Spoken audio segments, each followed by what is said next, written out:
नमस्कार दोस्तों। MPPSC prelims की तैयारी करने वाले मेरे साथियों के मन में अभी भी ये डाउट है कि सर आखिर एमपीपीएससी प्रीलिम्स की वास्तव में सही स्ट्रेटजी कैसी हो। देखिए, जून में आपका एग्जाम होने वाला है। लगभग 3 माह हमारे पास बचे हुए हैं, यानी 80 से 85 दिन हमारे पास प्रीलिम्स के लिए हैं, जो कि पर्याप्त समय है अगर आप सही तरीके से अभी भी तैयारी करते हैं। सही तरीके से तैयारी करने का मतलब यह है उन सब्जेक्ट को ज्यादा डीपली पढ़ना जहां से क्वेश्चन आते हैं और उनको इतने अच्छे तरीके से तैयार करना कि हमारे कम से कम क्वेश्चन वहां से गलत हो पाए।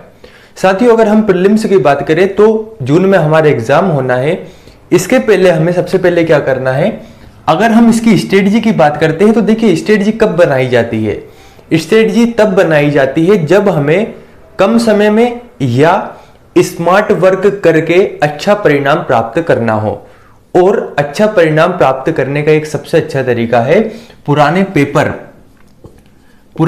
की हम जब बात करते हैं तो अगर हम पुराने पेपरों का एनालिसिस करें, बार बार उन्हें सोल्व करें, तो हमें एक चीज समझ में आती है कि किस पोर्शन से ज्यादा प्रश्न बन रहे हैं और किस पोर्शन से कम प्रश्न बन रहे हैं। उसके आधार पर हम जहां से प्रश्न ज्यादा बनते हैं उन सब्जेक्ट को, उस सिलेबस को काफी अच्छे तरीके से कर सकते हैं ताकि हमारे कम से कम क्वेश्चन गलत हो सके। तो साथियों, अगर हम बात करते हैं एमपीपीएससी प्री 2021 के बारे में, तो देखिए हमें कैसी स्ट्रेटजी बनाना है। अगर आपकी तैयारी सही चल रही है तो आप वीडियो ना भी देखें तो आपका काम हो जाएगा। ये मेरे उन दोस्तों के लिए है जिनकी तैयारी सही नहीं चल रही है, जिनको लगता है कि उन्हें सही स्ट्रेटजी की जरूरत है।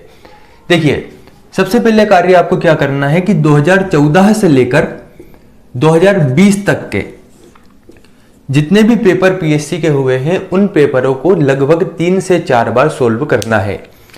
3 से 4 बार जब आप इन्हें सोल्व करेंगे तो इसके 2 फायदे होंगे। पहला सबसे बड़ा फायदा ये कि क्या होता है, कभी कभी क्वेश्चन रिपीट हो जाते हैं। लगभग 3 से 4 क्वेश्चन रिपीट हो सकते हैं, तो हमारे 3 से 4 क्वेश्चन आसानी से बन जाएंगे, जो कि सिलेक्शन के लिए बहुत महत्वपूर्ण होता है।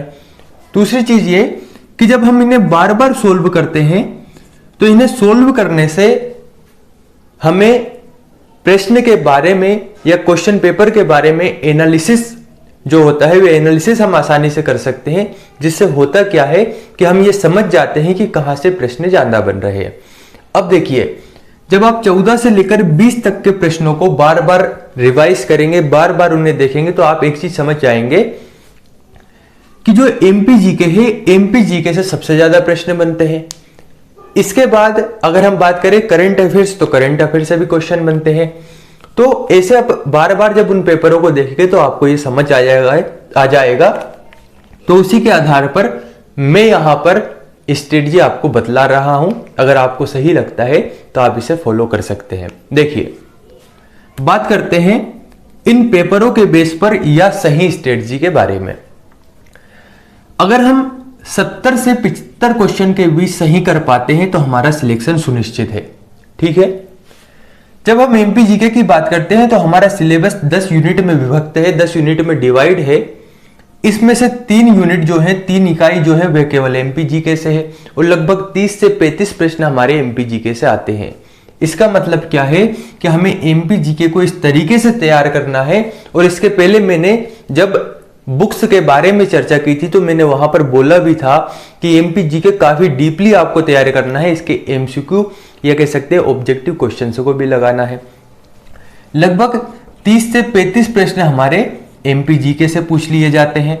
यानी एमपीजीके को इस तरीके से करना है कि अगर 35 प्रश्न आते हैं तो हमारे 32 या 33 प्रश्न सही होना चाहिए।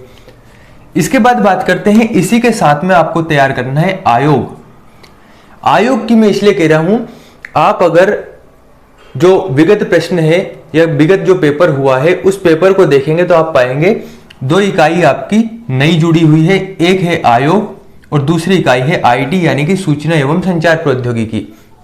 यहां से लगभग 10 से 20 प्रश्न पूछे गए हैं और यहां से इतने प्रश्न पूछे ही जाना है। इसका मतलब क्या है कि ये सिलेबस भी छोटा है, इसे हमें काफी अच्छे तरीके से तैयार करना है। आयोग और आईटी को लगभग 20 प्रश्न यहां से हो जाते हैं। इसके बाद बात करते हैं पॉलिटी के बारे में। अभी अगर आप पेपरों को देख पा रहे हैं तो आपने देखा होगा कि पॉलिटी यानी संविधान से या राज व्यवस्था से प्रश्न अधिक बन रहे हैं। तो हमें पॉलिटी को काफी अच्छे तरीके से करना है। लगभग 10 क्वेश्चन यहां से पूछ लिए जाते हैं। जब आप संविधान को अच्छे तरीके से करेंगे तो आयोग भी आपका बहुत अच्छे तरीके से हो जाएगा। और अगर हम क्वेश्चन को ऐड करते हैं तो 30 से 35 प्रश्न यहां पर हो गए, 20 प्रश्न आयोग और आईटी के हो गए और 10 प्रश्न हो गए पॉलिटी के। इसके साथ में आपको एक चीज और साथ में करते चलना है, वह है करंट अफेयर्स।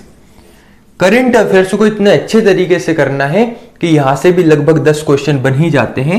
तो 10 क्वेश्चन यहां पे ऐड करते हैं। तो देखिए 5, 3 to 5 to 7 और सॉरी इसके बाद हमारे यहां पर हो गया 3, 3 2 5 2 7 और 1 8। लगभग 85 क्वेश्चन का सिलेबस हमारा यहीं से कंप्लीट हो गया। समझ रहे हो आप?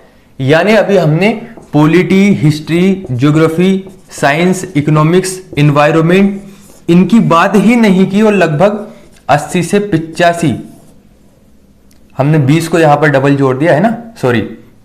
देखिए जब हम बात करते हैं 35, उसके बाद यहां पर हो गए 5, 3 2 5 और 1 6, 65 नंबर का जो सिलेबस है वह हमारा कंप्लीट हो गया। तो 65 नंबर के सिलेबस को कंप्लीट होने के बाद अब आपको क्या करना है, polity, history, geography, science, economics अगर आप इनको सतही लेवल पर भी पढ़ लेते हैं तो आपके आसानी से यहां पर क्वेश्चन सोल्व हो जाएंगे। तो 65 में से आपको ये तैयार करना है कि लगभग 65 में से हमारे 60 क्वेश्चन सही हो यहां पर, और चूंकि लगभग 35 क्वेश्चन यहां पर पूछे जाएंगे तो 35 में से आप आसानी से 15 क्वेश्चन सही कर पाते हैं और आपके 75 क्वेश्चन सही हो जाएंगे। ठीक है दोस्तों, तो इस तरीके से अगर आप तैयार करते हैं, सबसे पहले आपको एमपीजी के आयोग, पॉलिटी, आईटी और करंट अफेयर्स को पढ़ना है। इसके बाद जो जीएस वाला पोर्शन है यानी polity, history, geography, science, economics, इनके बारे में बात करना है। अगर इस तरीके से आप स्ट्रेटजी अपनाते हैं, आपको अगर लग रहा है कि स्ट्रेटजी गलत है तो आप पुराने पेपरों को देखिए, समझिए कि पैटर्न क्या है, कहां से ज्यादा प्रश्न पूछे जा रहे हैं। ठीक है दोस्तों, अगर वीडियो पसंद आता है तो लाइक करें, कमेंट कर बताएं कि आपको अगला वीडियो कौन सा देखना है एमपीपीएससी से रिलेटेड, और साथ में यहां पर चैनल को सब्सक्राइब करना ना भूलें। धन्यवाद।